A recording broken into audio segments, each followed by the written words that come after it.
Hi friends, யோக்கியவாரா செம்படுத்து உள்ள வைக்கிற மாதிரி ஒரு யோக்கிய புருஷர் தளபதி விஜயவுக்கு ஏதாவது ஒரு கண்ணத்தை பதிவு பண்ணிருக்காரு.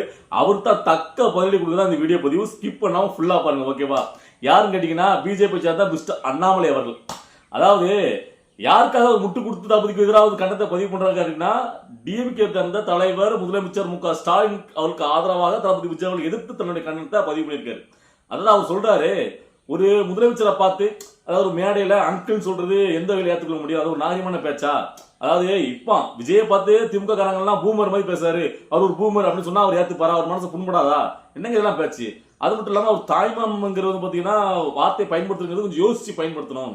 தாய்மாமங்கிற வார்த்தைய ஏன் இத்தனை வருஷமா 50 வருஷமா எங்க போயிருந்தாரு தாய்மாம, இந்த மக்களுக்கு என்னென்ன சீர் பண்ணாரு அப்படின்னு நக்கலா கேட்டு கண்ணத்தை பதிவு பண்ணிருக்காரு அண்ணாமலை. முதல்ல பதிலடி கொடுக்க முன்னாடி நீங்க நல்ல ஒரு விஷயத்தை பார்த்திருப்பீங்க.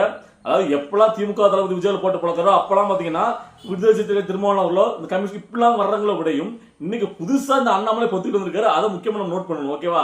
அதை அடுத்த விமர்சனம் பண்ணலாம். இப்ப நம்ம தக்க பதிலடி. எப்பா அண்ணாமலை, மிஸ்டர் அண்ணாமலை அவர்களே, அங்கிள்னு சொல்றது ஒண்ணு பாத்தீங்கன்னா பெரிய ஒரு தவறான கொச்சையான ஆபாசமான வார்த்தை கிடையாது. ஆனா நீங்க அங்கிள் சொல்றதுக்கு இவ்வளவுக்குள்ள தூக்கிட்டு கூட நீங்க மிஸ்டர் அண்ணாமலை அவர்கள் ஒரு துணை முதலமைச்சரை பார்த்து கோபக் மோடின்னு அவர் சொல்லிட்டாரு சொல்லுவேன் சொன்னதுக்காக நீ சரியான ஆம்பளையா இருந்தா நீ கோபக் மோடி சொல்றா பாக்கலாம், பாத்துறா நீ உங்க அப்பா யார் தேர்தல் சொல்றா பாக்கலாம் அப்படின்னு ஒருமையில பேசுனது எப்படி எடுத்துக்கலாம்? அது நாகரிகமான வார்த்தையா? இல்ல அது மட்டும் இல்ல, இன்னொரு இடத்துல சொல்றாரு பல்லுபடாம அப்படின்னு வார்த்தையா அவர் குறிப்பிட்டு சொல்றாரு. அது எவ்வளவுக்குள்ள கீழ்த்தரமான வார்த்தை. சோ அதை எந்த இடத்துல எடுத்துக்கலாம்? இவ்வளவுக்குள்ள ஆபாசமா பேசின இந்த அண்ணாமலை அவர்கள் தளபதி விஜய் அவர்களை பார்த்து பேசுறதுக்கு என்ன தகுதி இருக்கு நான் கேட்கறேன். கொஞ்சமாவது நம்ம முதல்ல நம்ம யாருக்கிறத பார்த்துக்கணும். தளபதி விஜய் அவர்கள் எந்த இடத்துலயுமே யாருமே ஒருமையில அண்ணாரியுமே இது வரைக்கும் விமர்சனம் கிடையாது, அவங்க கட்சியில் உள்ள கூட. சோ ஆனா இந்த அண்ணாமலை வந்து பாத்தீங்கன்னா துணை முதலமைச்சர் பார்த்து, இது கூட இல்லைங்க, எடப்பாடியை பார்த்து, எதிர்க்கட்சி தலைவராக இருந்த ஒரு எடப்பாடியை பார்த்து தற்குறி அப்படின்னு விமர்சிச்சவரா இந்த அண்ணாமலை. அதெல்லாம் நாகரிகமான பேச்சு. ஒரு தலைவர் ஒரு எதிர்க்கட்சி தலைவர் இருக்கிற தற்குறி தொடரலாம் நாகரிகமான பேச்சு. பல்லுபடாம சொல்லலாம், சரியான ஆம்பளையா இருந்தா வாழ்ந்துடலாம். சோ இப்படிலாம் விமர்சிக்கலாம், அதான் நாகரிகமான வார்த்தை. ஆனா தளபதி விஜய் அவர்கள் பாத்தீங்கன்னா அங்கிள் அப்படின்னு சொல்றது உங்களுக்கு ரொம்ப தப்பான வார்த்தையா? அரசியலுக்கு வர முன்னாடியே அவர் வந்து பாத்தீங்கன்னா சினிமாவில் இருக்கும்போது அவருடைய அங்கிள் அவர் பேச்சு வழக்கில் பேசி பழக்கம் இருந்ததான். அதான் அவர் மேடையில சொல்றாரு, அவர் ஒரு அரசியல்காரி தான் சொல்றாரு. தளபதி விஜய் அந்த பிராண்டை அழிக்கணும், அப்பா நெட்டுலீங்களா உங்க பிராண்டை அழிக்கிறேன் நான் தான் ஸ்பெஷலிஸ்ட் அப்படிங்கிற மாதிரி அதை உடச்சிட்டாரு. இன்னைக்கு அங்கிள் சொல்ல வச்சிட்டாரு. தமிழ்நாடு புள்ளிக்கு அதை ட்ரெண்ட் ஆயிட்டு இருக்கு. அரசியல் வந்தாச்சு, எதிர்கட்சி ஆயிடுச்சு, எதிர்கட்சியை போட்டு பழக்க வேண்டியதான். அரசியல் தான் விஜய் பேசுறாரு. ஆனா இந்த இடத்துல அனாரியா பேசலையே, கொச்சையா பேசலையே, உங்களுமே ஆபாசமா பேசலையே. இதே உதயநிதி ஸ்டாலின் அவர்கள் எடப்பாடியை பார்த்து நீங்க எப்படி இல்லாத ஒரு பதவி வாங்கினா தெரியுமா ஊந்துன்னு அதாவது ரொம்ப கொச்சையை விமர்சிச்சிருக்காரு. அதுக்கு எடப்பாடியே அது இப்படி ஏகப்பட்ட விஷயங்கள். அதாவது இந்த திமுக காரங்க ஒவ்வொரு இடத்துலயும் தளபதி விஜய் பார்த்து அது திமுக மேடையிலே கொச்சையா ஆபாசமா கதை இருக்கானுங்க. அதெல்லாம் தவறு கிடையாது, நல்லா பார்த்துக்கணும். இங்க மேடையா இருக்கிற தலைவர்களே ஒவ்வொருத்தரும் ஒவ்வொரு மாதிரி விமர்சிக்கலாம், அதெல்லாம் தவறு கிடையாது. ஆனா விஜய் அவர்கள் அங்கிள் சொன்னது மிகப்பெரிய ஒரு குச்சமான கேட்கிறேன். அதுல என்ன நாகரிகம் குறைஞ்சிட்டுன்னு கேட்கிறேன், என்ன தரந்தாழ்ந்து போச்சுன்னு கேட்கிறேன். இல்ல அண்ணாமலைனா இதுக்காக எதுக்கு பதிலாக வரணும்னு நான் கேட்கிறேன். இப்போ சரத்குமார் என்ன சொல்லியிருந்தாரு, மிஸ்டர் பிரைம் மினிஸ்டர் சொல்றதுலாம் விஜயன் வளரல அப்படின்ட்டு. இன்னும் அது கூத்தா இருக்கு. மிஸ்டர் பிரைம் மினிஸ்டர் மரியாதை சொல்லியிருக்காரு, அதுக்கே வில்லேஜ் போய் வளரணும். நான் நேரத்துக்கு பயிர் கொடுத்துருந்தேன். அவர் நல்லா வளர்ந்து ஒரு 5.10 ஃபீட்ல ஒரு 50 ஜம்முன்னு தான் இருக்காரு. அவர் இன்னும் வளர வேண்டியது இல்ல, நீங்க தான் கட்சி கொண்டு அடமான வச்சுங்க, அதனால உங்களுக்கு வரைக்கும் சொல்லியிருந்தேன். அதே மாதிரி தான் நீங்க அண்ணாமலை மேல நமக்கு கொஞ்சம் ஒரு மரியாதை இருந்துச்சு, கொஞ்சம் நம்பி வச்சுட்டுங்களேன். ஆனா இந்த மாதிரி தரம் தாழ்ந்து, அதாவது ஒரு அரசுக்கு வந்து ஒரு கட்சியில பத்தி நான் நடிகை இடுப்பு கிட்ட வந்தேன் அப்படின்னு விமர்சிச்ச வந்து அண்ணாமலை. சோ இவரெல்லாம் இப்ப எதுக்கு டிஎம்கேக்காக முட்டு கொடுக்கணும்? அதை நம்ம கொஞ்சம் யோசிக்கணும்ல. டிஎம்கேக்கு என்ன லிங்க் கேட்கிற? அப்ப மறைமுக கூட்டணி இப்ப நல்ல வெட்ட வச்சுமாக்கிட்டாரு அண்ணாமலை. அதுல இன்னொரு முக்கியமான ஒரு வார்த்தையை பயன்படுத்துறேன்னு கேட்டீங்கன்னா, அதாவது தாய்மாமங்கிற வார்த்தையெல்லாம் பாத்தீங்கன்னா கொஞ்சம் யோசிச்சுதான் பாத்தீங்கன்னா பயன்படுத்தணும். டேங்க அப்பா யார் சொல்றது? அண்ணாமலை ஒரு சவுக்கு எடுத்து வந்து சட்டையை கழுத்துட்டு நடுவோட்டு நினைச்சு நான் உங்க எல்லாத்துக்கும் அண்ணன் சொன்னீங்களா? அப்ப எங்க போச்சு? அண்ணங்கிற வார்த்தையும் சொல்லலாமா? நீங்க அண்ணங்கிற நான் தமிழ்நாட்டுல எல்லா சகோதரருக்கும் நான் தான் அண்ணன் சொல்லி அதை கிரெடிட் எடுத்துக்கணும் வைக்கும் போது தாய்மாமன் சொல்லி அவர் எடுத்துக்கிறதுல என்ன உங்களுக்கு குறைஞ்சி போச்சுன்னு கேட்கிறேன். இல்ல கேட்கிறேன் இல்ல, அப்போ நாங்க கேட்போம்ல, அப்போ உங்க வயசு 40 வயசு ஆகுதா? 40 வருஷமா இவர் எங்க போய் இந்த சவுக்கு எடுத்து அடிக்காம 40 வருஷமா நீங்க அண்ணனா இந்த தங்கைகளுக்கு என்ன பண்ணீங்க? நான் கேட்க மாட்டாமா? இங்க ஒருத்தங்க அரசியல் கட்சி ஆரம்பிச்சிருந்த பொழுது அரசியல் இதாக வரும்போது அவங்க இந்த மக்களுக்கு தான் யார் நிரூபிக்க வேண்டிய கட்டாயத்தில் இருப்பாங்க. அப்போ அவங்க அரசியல் சம்பந்தமா இப்படிதான் பேசுவாங்க. வேற எப்படி பேசணும்னு கேட்கிறேன். இல்ல இவரு வந்து பாத்தீங்கன்னா தமிழ்நாட்டு மக்களுக்கு நான் தான் அண்ணன் அப்படின்னு சட்டை கலத்திட்டு டிராமா பண்ணுவாரா, சவுக்கெல்லாம் அடிச்சுக்கிட்டு. அதுவும் அரசியல் காட்சி தான் பண்ணீங்க. அது வந்து பெரிய நல்ல விஷயம். அப்போ அண்ணன் சொல்லிக்கலாமா. ஆனா ஒருத்தர் வந்து அந்த தங்கைகளுக்கு பிள்ளைகளுக்கு நான் வந்து தாய் மாமன் சொல்றதுல என்ன தவறு கேட்கிறேன், அதுல என்னத்தை யோசிச்சு பேசுன்னு கேட்கிறேன். என்ன முட்டாத்தனமா இருக்கு. அண்ணாமலைக்கு என்னாச்சு? அதாவது அண்ணாமலை ஒதுக்கிட்டாங்க வச்சுக்கலாம், மாநிலத்தில் பதவி கொடுத்தா ஒதுக்கிட்டாங்க. ஸோ இப்போ வந்து பார்த்தீங்கன்னா வைரல் ஆகும். அப்போ விஜயை பத்தி பேசின வச்சு நம்ம ஏதாவது கண்டென்ட் பத்தி பேசினா நம்மளை வந்து அதுக்கு எதிராக வந்து பார்த்தீங்கன்னா தளபதி ஒரு தொண்டர் நம்ம அடிப்பாங்க, கொஞ்சமாக தான் நம்ம லைவ் ஸோ அப்படியே அது வைரலாகவே இருக்கலாம்ல. அதுக்கு ஆசைப்பட்டு வந்து இப்போ தேவையில்லாம ஒரு வார்த்தை விடுறாரு. அதுவும் திமுகவை விட்டு கொடுத்து வந்து பேசாத இருப்பாரு. அதான் இருக்கிற ஹைலைட். ஏன்னா அந்த திமுக காரனுங்க போன மாசம் வரைக்கும் இவர் மாநில தலைவராக இருக்கிற வரைக்கும் போட்டு போலன்னு எல்லா இடத்துலையும் ஆட்டுக்குட்டி அண்ணாமலை ஆடு ஆடுன்னு அவங்க திமுக கட்சி மேடையிலே போட்டு கேவலமா விமர்சிச்சிருக்காங்க. ஆனா தளபதி விஜய் அவர்கள் என்னைக்காவது அந்த மாதிரி இவர் ஒரு ஆட்டுக்குட்டி அண்ணாமலை அப்படி என்னைக்காவது விமர்சிச்சிருக்காரா?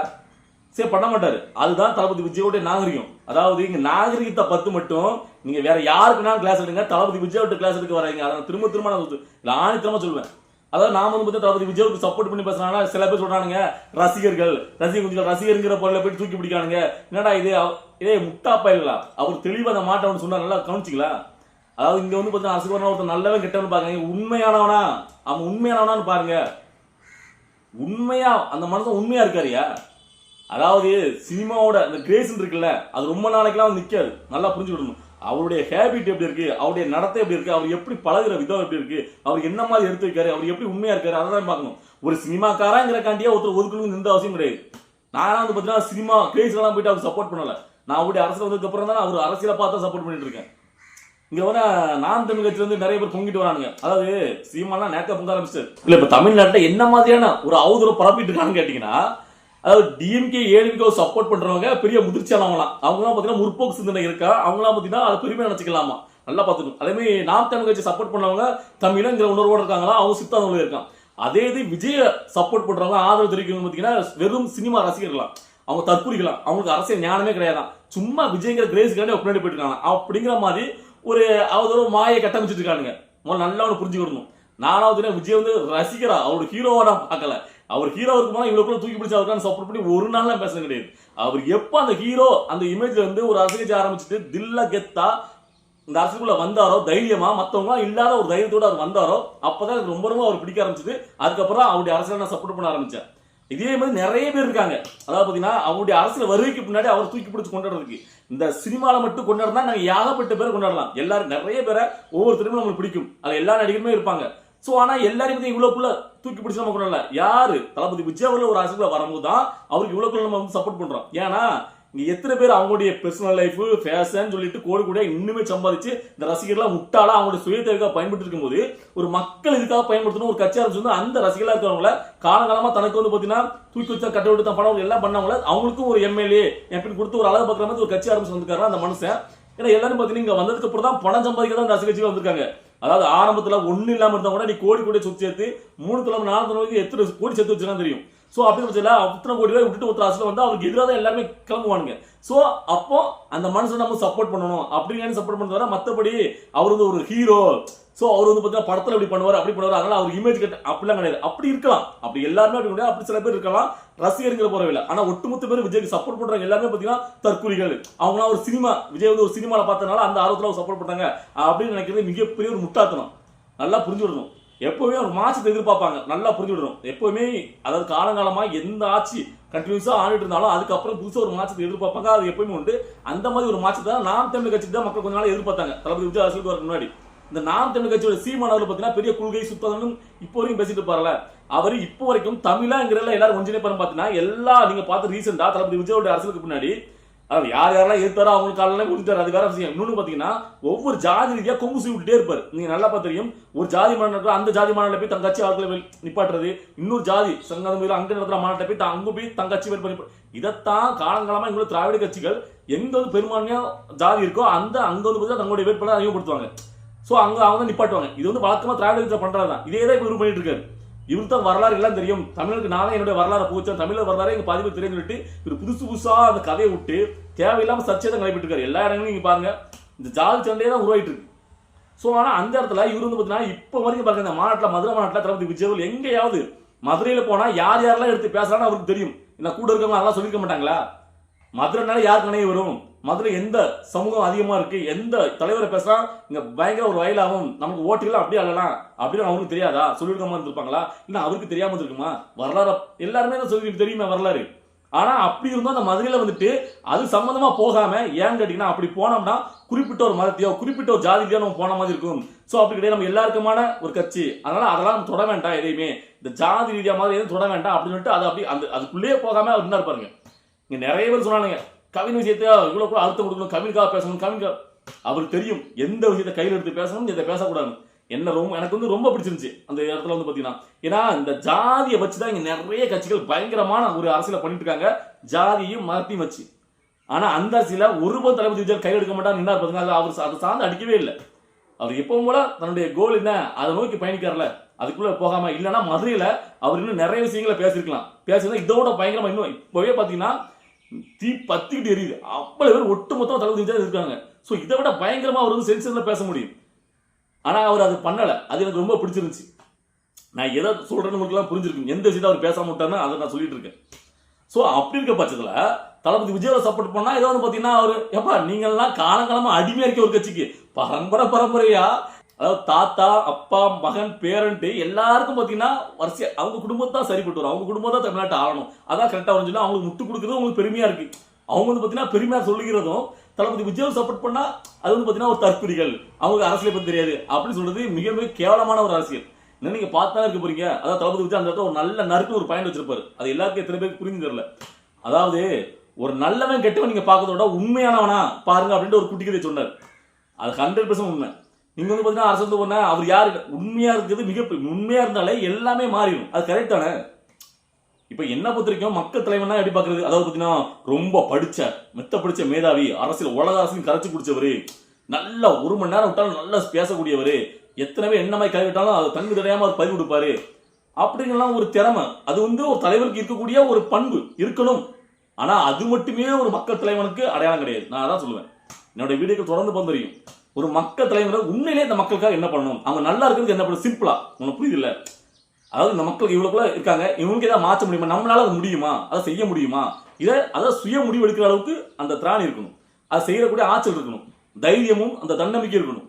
நான் மக்களுக்கு தான் பண்ண நினைக்கிறேன், அதுக்காக நான் வந்திருக்கேன், அது ஒரு தவறு கிடையாது. அவருக்கு அரசியல் அறிவு இருக்கா, அவருக்கு இவ்வளவு ஆண்டுகால ஆற்றல் இருக்கா, மக்கள் பிரச்சனைகள் எத்தனை பேர் இருக்காரு.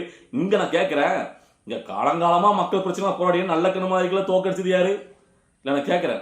அவர் எத்தனை பேர் தூக்கி பிடிச்சு கொண்டாடுறீங்க இல்ல. இப்ப காலங்காலமா நீங்க போட்ட காலத்துல சில அரசியல்வாதிகள் போறாங்க, போய் என்ன பண்ணிட்டாங்க மக்களுக்காக, அவங்க என்ன மாதிரியான ஸ்டாண்ட் எடுக்கிறாங்க, யாரை விமர்சிக்கிறாங்களோ அவங்க கல்லை போய் அடுத்த போய் விடுறாங்க. அதாவது மேல் மட்டத்தில் கூட நீங்க நட்புறோடு இருப்பீங்க, உங்களுக்காக வந்து குழு கொடுக்க அடித்து தம்பிகள், அப்ப அவன் வந்து வாக்கியை இழந்து போனேன்னா அப்படிதான் நாம் தமிழ் கட்சி வந்து நிறைய பேர் விலகி போனாங்க. ஏன்னா இவர் வந்து பார்த்தீங்கன்னா ஜெயிக்கிறதுக்காக வந்து பார்த்தீங்கன்னா அரசு கட்சி ஆரம்பிக்கல, இவர் கடைசி வரைக்கும் பார்த்தீங்கன்னா தன்னை ஒரு லைன் லைட்ல வச்சு நான் தமிழருக்கான ஒரே தலைவர் நான் தான், அதாவது 100 ஆண்டு காலத்துக்கு அவர் பேரை எல்லாம் சொல்லிட்டு இருக்கணும், தமிழன் தமிழ் ஒருத்தன் கத்துறான்பா, சோ அவன் எல்லாம் கைவிட்டாங்க அப்படிங்கிற மாதிரி. உண்மையிலே அவர் ஜெயிக்க முன்னாடி வேற யாரும் அந்த கட்சியில் ஜெயிச்சிடக்கூடாதுன்னு நினைக்கிற ஒரு மனுஷன் தான் சீமானவர்.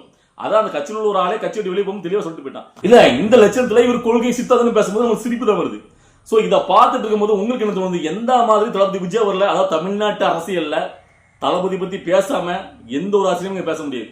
தமிழ்நாட்டு அரசியல் தளபதி சுத்தம் நடந்திருக்கு, ஒன்னு அவர் எதிர்க்கணும் இல்ல வரவேற்கணும், இதான் 2 தான் ஒண்ணு.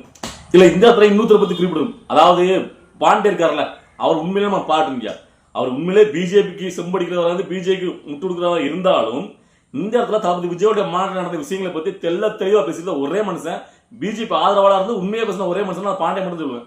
அவர் வீடியோ பத்தி லேட்டஸ்டா பார்த்தேன், நறுக்குன்னு உண்மையை எடுத்து சொல்லியிருக்காரு. விஜயால என்ன பண்ண முடியும், இப்ப இருக்க சூழ்நிலை என்னென்ன பண்றாரு, அவர் எப்படி கேம் ஆடுறாரு, அவர் எப்படி வந்து அதாவது பேசியும் அவர் ஜெயிக்காரு, மாசமும் அடிக்காரு அப்படின்னு சொல்லிட்டு. ஏன்னா விஜய் அவர்கள் அந்த பூத் கமிட்டிக்கு மாநாடு கொடுத்த அந்த முக்கியத்துவத்துக்கு அப்புறம் தான் பிஜேபி பூத் கமிட்டி மாநாடு நடத்துறாங்க. அங்க வந்து அமித்ஷா வந்திருக்காரு, அங்க கூட்டமே இல்ல, சேர்லாம் வந்து சும்மா தான் வந்திருக்கு. சோ அவர் தெரிஞ்சிருக்கு விஜயோடைய பவர்னா என்ன, அவர் எவ்வளவுக்குள்ள ஒரு ஆளுமையா இருக்காரு, அவரை நீங்க அண்டர்ஸ்டிமேட் பண்ண முடியாது, அவர் தெளிவா இருக்காரு.